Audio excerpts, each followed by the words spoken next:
Retrouvons Philippe en compagnie de Jérôme au bord de l'étang du domaine du Grand Bois pour une pêche du cendre manié. Après une explication succincte des montures et plus particulièrement celles confectionnées s'il vous plaît par Jérôme, nos pêcheurs se mettront en action. Jérôme, merci d'accueillir le Sens de l'eau dans la Nièvre. Alors, Jérôme va se présenter, mais c'est un fin pêcheur de carnassiers qui fait régulièrement des concours, mais en l'occurrence la Coupe de France et la Coupe du Monde.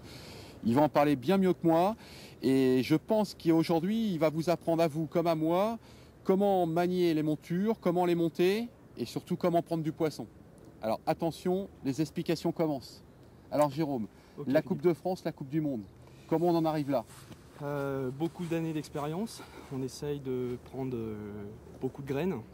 C'est une pêche relativement technique et on essaye de tirer profit de son expérience au fur et à mesure des années. Donc la Coupe de France de pêche au carnassier de l'an dernier m'a apporté beaucoup. Et puis aujourd'hui, je crois que tu as eu la chance, et je crois qu'il faut en parler, parce que de rencontrer un grand nom de la pêche, et je pense que ce monsieur-là a dû t'apporter beaucoup et a fait tout pour que tu puisses arriver à ce niveau de compétition. Oui, tout à fait. Effectivement, Monsieur Cendre, alias Monsieur Drakovic, m'a apporté aujourd'hui beaucoup de techniques à ce sujet, notamment la pêche au carnassier et surtout la pêche au poisson mort. Il est vrai que c'est une pêche hyper technique, où il faut toujours être intentionné et toujours être au contact du fil pour éventuellement sentir les réflexes des poissons, notamment le carnassier. Alors, le matériel, donc pour bien pêcher, parce que comme tu disais, il y a l'aspect technique, donc le maniement du poisson, on y reviendra après, où là, j'espère que tu vas nous montrer et nous donner quelques petits conseils, mais même des conseils, on va dire que tu ne donnerais pas normalement, parce que quand il y a les compétitions après derrière, c'est vrai que chacun a son petit truc, sa petite astuce. Mais bon, oui. Je pense que pour nous, tu vas nous révéler quelques petits secrets. Donc moi, j'ai pris aujourd'hui une canne de 2,80 m. Je pense que c'est des cannes passe-partout pour pêcher de Oui, bord. 2,80 m, c'est très bien pour la pêche d'étang, de lac, du bord. Parce que quand on a une canne trop courte, on a tendance à pas être capable de bien lever par rapport au bord de l'étang, c'est ça? Parce que je pratique aussi un petit peu, mais je suis pas aussi technicien que toi, mais je sais qu'on fait souvent l'erreur de prendre des cannes trop courtes, et c'est vrai que pour manier un poisson quand il est loin, ou même quand il vient vers le bord, il faut une canne assez longue. Voilà, hein. une canne longue permet effectivement de manier plus précisément du bord, tandis qu'une canne courte permet éventuellement de moins s'embêter avec en bateau, Voilà. où là on a un contact meilleur avec la monture. Voilà. La canne étant plus légère, on comprend évidemment que l'équilibre de la canne avec le moulinet se fait, et donc on a une pêche nettement plus précise. Alors donc, mon choix de la canne de 2,80 m était bien. Un petit moulinet, toujours de la même marque, hein, certes, mais je vois qu'on a des fabricants, Oui, je vois que tu es un peu différent, mais je vois que tu es aussi fidèle à ces marques-là. Donc là, qui est un moulinet donc léger, en fin de compte, hein, parce que, comme tu le disais, c'est des pêches à rôder, donc ça veut dire qu'on peut passer une journée complète, hein, des fois, à pêcher. tout à fait, oui. Donc important, ce qu'on ait un bon équilibre du matériel, mais surtout un matériel léger pour pouvoir ne pas rentrer le soir avec un bras complètement ankylosé ou décomposé par rapport au maniement. Hein. Tout à fait. Bon, alors après, on arrive justement à la chose pour laquelle on est là, hein. C'est la monture. Hein. Alors celle-là, en l'occurrence, c'est une taille numéro 2, hein, c'est ça? Alors, Hein. taille numéro 2, voilà, pour admettre un poisson de entre 9 cm jusqu'à 12 cm, voire plus éventuellement, sans casser la nage du poisson. Donc la particularité de cette monture, c'est son plomb naturellement complètement décentré. On le voit là, surtout Donc, que De conception, hein, on voit qu'il est complètement désaxé par rapport à l'axe. Hein. voilà, ça c'est hyper important pour comprendre un peu l'articulation de la monture. Maintenant, bon, la constitution de la monture se fait par une épingle que l'on rentre dans la bouche du poisson. Et donc 2 avançons montés sur hameçon, en règle générale entre 6 et 8, tout dépend le poisson recherché. Si aujourd'hui on pêche le silure, on va mettre un hameçon de 2, là en l'occurrence ça sera du 6. Un fil de cuivre pour tenir le poissonnet sur la monture, qui soit toujours bien présenté, que la monture ne se défasse pas. Et donc les 2 avançons de chaque côté. Hein. Monté sur une agrafe qui est saisie par un plomb que l'on a dit décentré tout à l'heure pour donner cette articulation. Le lest aujourd'hui sur une monture numéro 2 fait 8 grammes, sur une monture numéro 1, logiquement le poisson est plus petit et plus léger. Puisque là on a fait la partie matérielle, il va falloir voir la partie technique et j'espère la partie pratique et prise de poisson. C'est ce que nous On sommes est là venus pour ça. chercher. Hein. Bon, alors, montre-moi donc le type de poissonnet que tu vas mettre, donc la taille. Et puis, si tu peux commencer à en mettre un donc, sur ma monture, je vais te tenir ta canne si tu veux pendant ce temps-là. Voilà, je te laisse faire. Alors tu as donc des poissons qui sont donc tout préparés. Alors soit des vifs, hein, puisque dans le vif habituel. On peut utiliser effectivement des poissonnets vivants, ou alors éventuellement des poissonnets donc tout préparé, dont le secret reste gardé. D'accord. Donc voilà, donc l'intérêt de ces poissons, c'est que pour une pêche à rôder, pour une pêche improviste, ces poissons nous permettent d'avoir en permanence des vifs. De toute manière, ça évite de transporter le seau à chaque fois. On met ça dans la poche, c'est vrai que ça a l'air d'être. Et de toute manière, cela ne nuit pas du tout au réflexe des carnassiers. D'accord. À savoir que de toute manière. Je suppose que le produit dans lequel le poisson est conservé est aussi au niveau nature, protection de la nature, il n'y a aucun problème, il n'y a pas de pollution, il n'y a rien du tout. Complètement. Tout à fait, c'est fait à base de produits naturels, donc le poisson reste mangeable. D'ailleurs, on a vu éventuellement, on a vu des animaux en manger, ils ne sont pas morts jusqu'à maintenant, tout va bien. D'accord. Donc un poissonnet d'une dizaine de centimètres, comme on dit tout à l'heure, entre 7 et 10, hein, en fait, on essaye de mettre la graffe en fonction de la taille du poisson. Donc, ça va à peu près jusqu'à la nageoire dorsale. Dorsale, voilà, tout à fait. Donc ça, c'est des poissons qui sont un peu plus raides.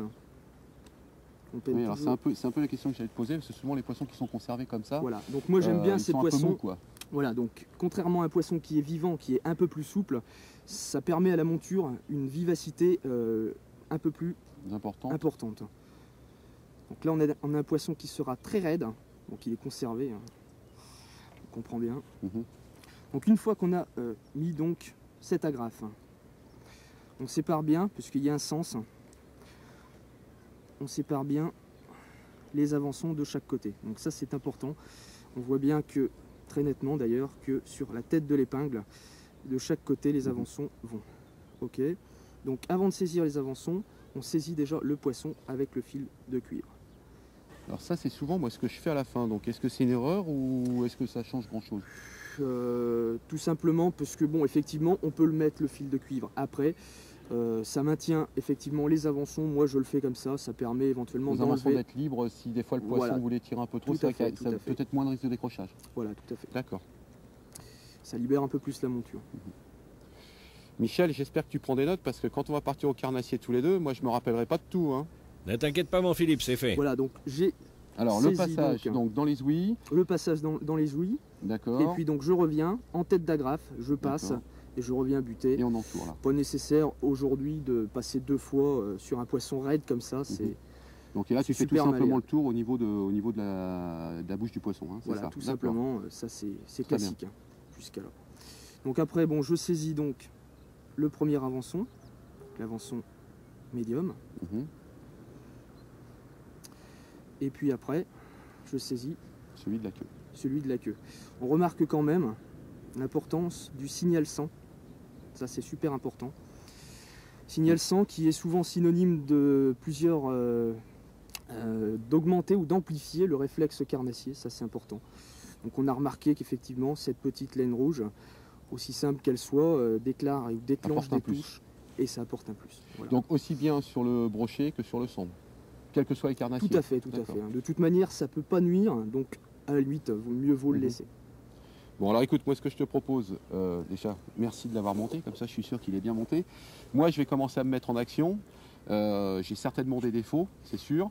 Je te laisse donc monter ton poisson dessus, je commence à pêcher, et puis dès que tu es prêt, on va regarder comment tu pratiques pour que j'essaye de t'imiter, et puis j'espère prendre un poisson. Hein, voilà. Allons-y, c'est parti.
C'est bon, Jérôme?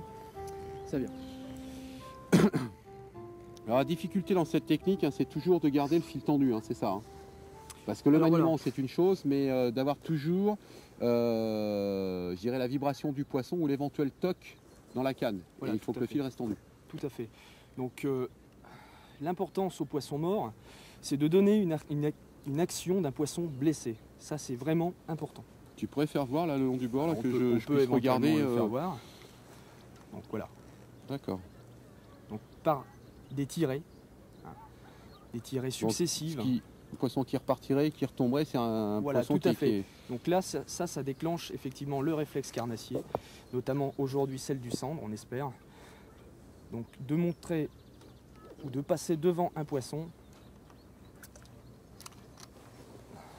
en faisant mine que le poissonné est blessé. D'accord. Ça, c'est vraiment l'astuce de base.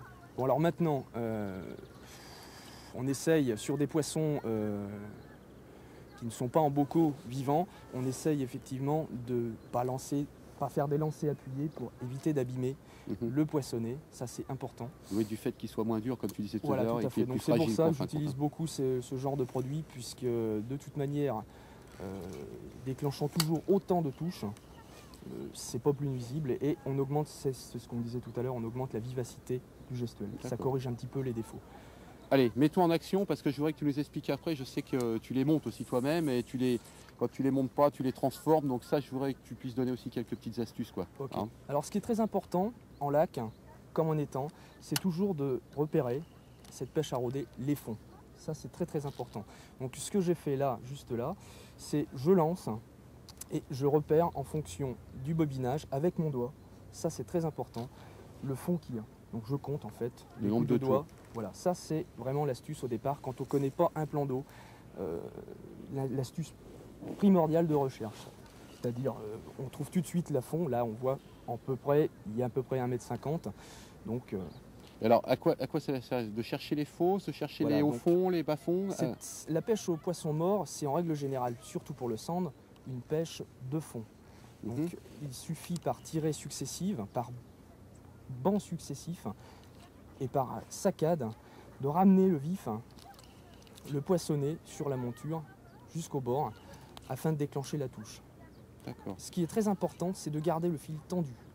Donc ce qui est plus difficile également, c'est d'être toujours attentif, parce que là aujourd'hui, il y a du vent en plus. Il y a beaucoup de vent, donc c'est déjà beaucoup plus difficile. Alors le fait que tu saches quel fond il y a, ça va te permettre de savoir combien de temps la monture va descendre, si voilà, tout à fait. Ça permet surtout un relief différent, voilà, de comprendre des tombants. C'est-à-dire, là aujourd'hui, je lance en plein milieu, je peux avoir 2 mètres d'eau, mais en revenant, je peux très bien avoir 4 mètres.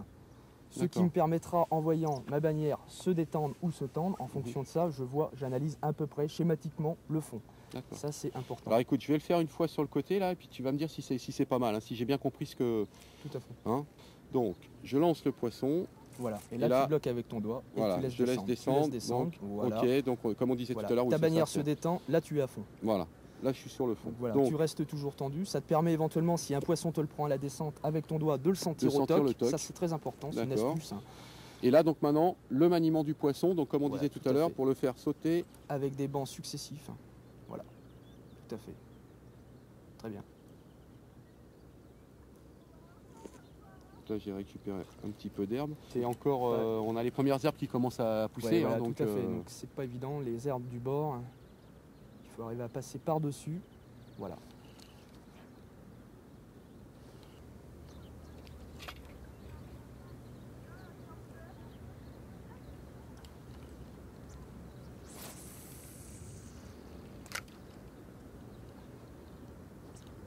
Là j'ai encore oublié, hein, comme quoi c'est...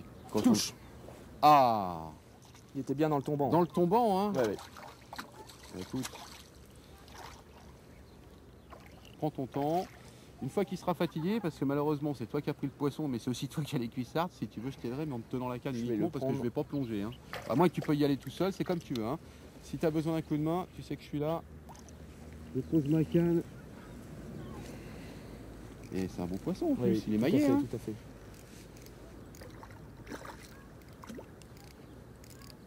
En plus, en ce moment, les rivières sont assez froides, donc tu veux que je tienne la canne pour que tu puisses descendre ou ça va aller? Ça va aller. Ça va aller. Ben, regarde. C'est un poisson qui fait quelle taille? Un bon 50, hein? 55 Un même beau sûrement. poisson. Hein. Alors donc il est pris juste sur le bord. T'as Donc, besoin d'une pince ou ça va aller? Non, ça va aller. Ça va aller? Je pense que ça devrait aller. Sinon j'ai ce qu'il faut. Hein. T'es équipé? Ah bah écoute, Toujours. c'est important hein, d'avoir toujours sur soi ce qu'il faut. Hein. Alors montre, Hop. montre un peu. Tiens, regarde Michel, c'est pour toi. Voilà un cendre. Donc qui fait un bon kilo. Un bon kilo, ouais, voilà. ouais, un centre de Alors les cendres, je pense que tout le monde connaît bien. Hein. Il y a les fameuses arêtes dorsales. Hein. Famille des persidés. Voilà, tout à fait, Hein. perchidé, donc vie en banc, exactement pareil que la perche. Hein. Un poisson tueur, donc on peut présumer effectivement que s'il y en a un, il y en a plusieurs. Ça c'est Mhm. très important. Ouais. Poisson de fond, donc hein, toujours, hein, les yeux vitreux. Les yeux vitreux, oui. Et oh, tu vas pas me mordre. Non Alors là, tout à fait caractéristique du cendre. Les dents, les canines, oui. une mâchoire tout à fait super développée, hein, donc très très appuyée, ce qui abîme beaucoup les poissonnets lors du réflexe. Hein. Mhm. Rien à voir avec le brochet qui lui est complètement des dents partout. Quoi, Tout à fait. Le brochet, ça a une mâchoire avec beaucoup de dents, mais de toute manière beaucoup moins puissant que le perchidé. Et ce qui nous permet justement, grâce à l'espacement de ses dents et de ses canines, de pouvoir pêcher avec du nylon, alors que le brochet en général, quand ça passe dedans, ça fait oui. Voilà, tout à fait. Donc on utilise de la crinelle pour le brochet. C'est beaucoup plus adapté que le nylon. Tout à fait. Alors écoute, on va le mettre dans la bourriche parce qu'un cendre, Voilà. on le remettra à l'eau, on verra. Il est Ou préférable si de ce pas le soir, relâcher. ce soir, on aura peut-être envie de se faire quelque chose Pourquoi pas? ensemble. Hein Pourquoi pas? Bon, Autant bah, se faire plaisir. Michel, ça sera sans toi pour cette fois-là, mais ça sera avec toi pour la prochaine, j'en suis sûr. Mais Allez, oui, j'y mets-le crois. vite dans l'eau parce que c'est vrai que c'est des poissons qui sont craintifs. Tout à et, fait. C'est un il poisson risque de qui se s'abîmer. choque énormément. Alors l'avantage aussi avec ces montures à poissons morts, hein, et je pense que Jérôme ne me dira pas l'inverse, c'est que les poissons souvent sont piqués pas très loin, on les abîme pas. C'est-à-dire que quand on décide de faire du no-kill, Voilà, on tout a à la fait. possibilité de les relâcher sans aucun problème. On a normalement un ferrage direct du fait de la tension de la tension de la bannière. Donc quand on sent le toc, c'est très important. On sent un toc appuyé, on ferre. Ça c'est un réflexe, c'est caractéristique de la pêche au poisson mort. Allez, il faut continuer comme ça. Hein. Vous devez y en avoir d'autres. Tu as dit que c'était des poissons qui vivaient en banc, donc si des fois on avait... C'est un poisson qui Un est autre- situé bien dans le tombant, il faut vraiment prospecter Bah écoute, hein. cette fosse. Et en plus tu venais juste de dire qu'il y avait un tombant et qu'il fallait être vigilant. Bah, il faut l'être. On va essayer de l'être. Toujours pareil.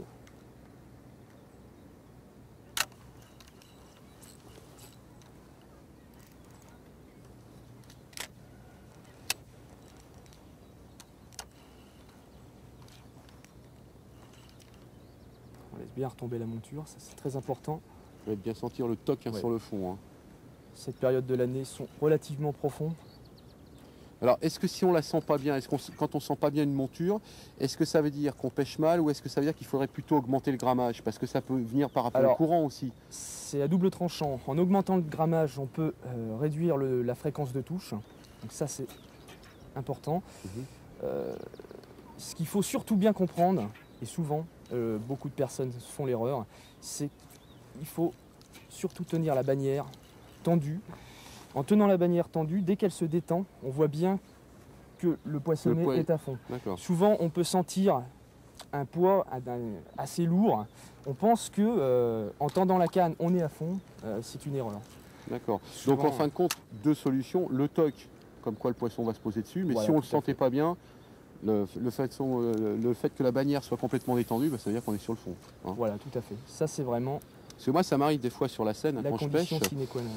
Il nous arrive à certains moments que bon, quand l'eau monte, hein, les cendres se rapprochent du bord parce que c'est pas des poissons de courant, hein, Tout à fait. c'est des poissons qui ont tendance à vivre soit dans l'air mou, soit dans les eaux closes comme ça.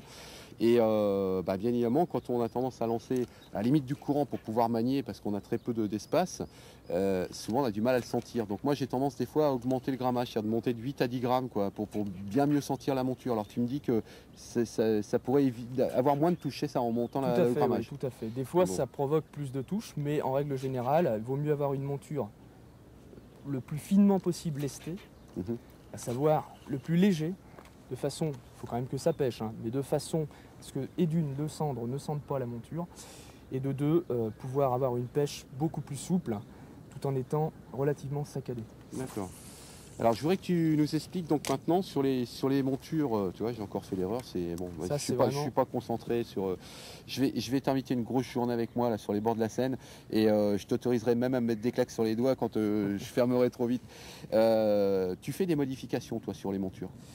Alors quel type de modification tu fais et qu'est-ce que ça apporte de plus? Parce que là ça devient quelque chose de technique et qui peut procurer, je suppose, des avantages, hein, je veux dire, au niveau des prises de poissons. Alors tout à fait, oui. Alors j'utilise bien entendu la monture classique. De base. Mais donc la monture classique, tous les pêcheurs, on essaye d'adapter. Voilà, c'est celle qu'on a montée tout à l'heure, donc voilà, ça, avec le signal 100 d'un côté. Classique. Alors attendez, je vais chercher ça. Ah oui, alors si tu en as une toute montée, on va regarder ça tout de suite. Alors attends, je vais même poser, je vais sortir ma canne de l'eau et puis je vais regarder ça, parce que ça m'intéresse. Déjà, ces montures-là, elles marchent très bien, mais si en plus tu as la possibilité de les modifier et d'y apporter un plus, ça m'intéresse. Après c'est psychologique, mais bon, disons que c'est une pêche pratique. Alors. Donc voilà, donc là c'est une monture qui n'est pas adaptée pour le coin, hein, d'accord. Il n'y a qu'un seul avançon, mais bon, ça fera très bien pour aujourd'hui. Alors je me permets de... Hein, tout à fait, voilà. Comme ça, je vais avoir le secret en premier. Voilà. Okay, alors, explique-nous. Je vais poser ma canne. Explique-nous tout ça. Ah oui, surtout que c'est du matériel fragile, donc... Alors voilà. Donc la monture, toujours pareil, hein, cette épingle. Ça, c'est donc l'épingle de base, d'accord. Le plomb sur la graffe, le plomb toujours décentré pour augmenter l'articulation. Toujours décentré vers le bas, de façon que quand on pêche vertical, le plus verticalement possible, ou même à revenir avec canne haute, le poisson s'active. Toujours le fil de cuivre pour saisir le poissonnet sur la monture, et là, un avançon. Donc effectivement, l'avançon peut être en acier inox, ça c'est la base, comme celle qu'on a vue tout à l'heure. Moi j'ai adapté un avançon en plus souple, donne un petit peu plus de souplesse à la monture sans pour autant faire de différence réelle. Le seul avantage, c'est que je peux interchanger les hameçons à ma guise. Ça, c'est important. Donc le système est très simple. Hein. Donc c'est le principe de boucle dans boucle. Hein. Donc je fais une boucle avec une crinelle, donc que l'on voit là. Donc la boucle, ça c'est d'accord. Ça c'est très simple. Et là, on se retrouve avec le nœud dans le triple. Donc l'avantage de cette monture, c'est pas évident. Tu tires dessus là. D'accord. Voilà, et tu repasses par l'extérieur pour pouvoir changer. Donc voilà. Et là, on libère l'hameçon. C'est bien parce que ça permet, si on a des poissons, effectivement de changer de taille d'hameçon en fonction des poissons que l'on recherche. Voilà, et puis peut-être quand on a des poissons, des fois, je dirais, un peu, on va dire, timides ou... Un peu plus tatillon, effectivement. Le fait de descendre... Le fait de descendre la taille d'hameçon permet effectivement de déclencher les touches. Ça, c'est important. Donc ça veut dire que là, tu peux passer très bien d'un hameçon pour le brochet, un hameçon pour le cendre, voire peut-être pour la perche, quoique après tu vas peut-être être problème du corps de ligne là. Là, bon, tout est relatif. Effectivement, là, on a une petite épingle. On ne va pas monter un gros hameçon quand même sur une petite épingle. Ça serait ridicule. Maintenant, bon, on a quand même une tranche de taille d'hameçon à mettre sur une monture numéro 0, 1, 2, à 2 ou 3 tailles différentes. Et quand tu fais un championnat ou une coupe, là, en l'occurrence Coupe de France ou Coupe du Monde là, qui va arriver dans très peu de temps, combien de montures tu as sur toi? Parce que tu prépares tout ça à l'avance. Il faut savoir qu'en championnat ou en coupe, plutôt en coupe du moins, en concours, on pêche en bateau. Donc effectivement, on a plus de dispositions. Hein. Le matériel est apporté. Hein, donc oui, effectivement... Attends, là quand tu es de bord, à la limite, tu as oublié quelque chose dans la voiture. Tu en as pour 5 minutes à faire les allers-retours. Quand tu es en bateau, je suppose que tu en as pour plus de 5 minutes, tu as intérêt à charger ton matériel et à savoir qu'il manque rien. Hein. Faut s'organiser en fonction, c'est vrai que c'est pas facile. Bon, moi je sais que personnellement, j'essaye de monter mes montures au bord de l'eau le matin. Hein, je prends une demi-heure à monter donc j'ai des agrafes qui sont préparées avec des épingles. Donc je monte directement. En fonction des poissons que j'ai ce jour, puisqu'on ne peut pas tellement avoir de monture d'avance, on ne sait jamais la taille des poissons. Donc en fonction de la taille des poissons qu'on a, j'adapte ma boucle. Ça c'est un avantage. Ok. Bon, allez, on en prend un deuxième? Parce Allez, que là, c'est pour parti. l'instant, on en a qu'un, ça va peut-être être un peu juste pour ce soir. Hein. Ça dépend si t'es gourmand. Bah, je suis gourmand, mais on risque d'avoir des invités en plus. Allez, c'est parti.